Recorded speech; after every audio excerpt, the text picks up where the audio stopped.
Untuk mendukung tutorial komputer, kalian bisa mengklik subscribe. Halo, selamat datang di tutorial komputer.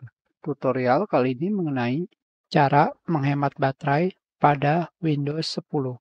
Jadi, tutorial ini hanya berlaku pada laptop atau komputer mobile.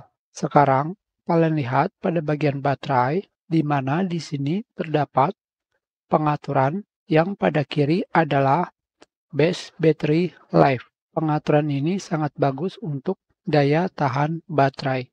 Jadi, kalian bisa menggunakan laptop lebih lama.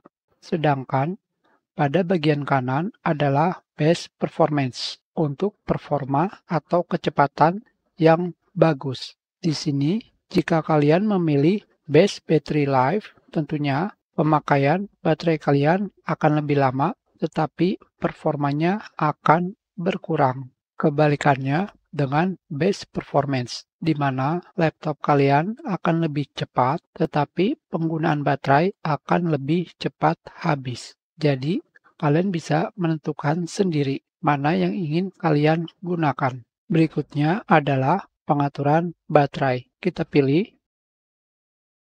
di mana pada pengaturan baterai ini tentunya kalian bisa merubah tingkat kecerahan layar pada bagian display. Di sini kalian bisa menggantinya dan kalian lihat di sini di bagian baterai. Tentunya di sini kalian bisa memberikan pengaturan yang lain, di mana jika kalian menggunakan baterai, kalian bisa memilih Turn Battery Saver On Automatically.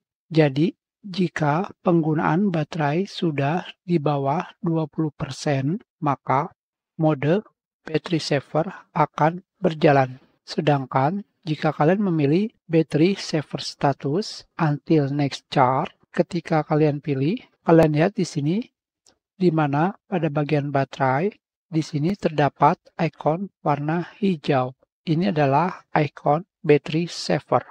Jadi, laptop kalian akan masuk ke mode battery saver sebelum baterai laptop kalian diisi kembali. Tentunya di sini ada pengaturan di mana kalian bisa menggunakan lower screen brightness while in battery saver.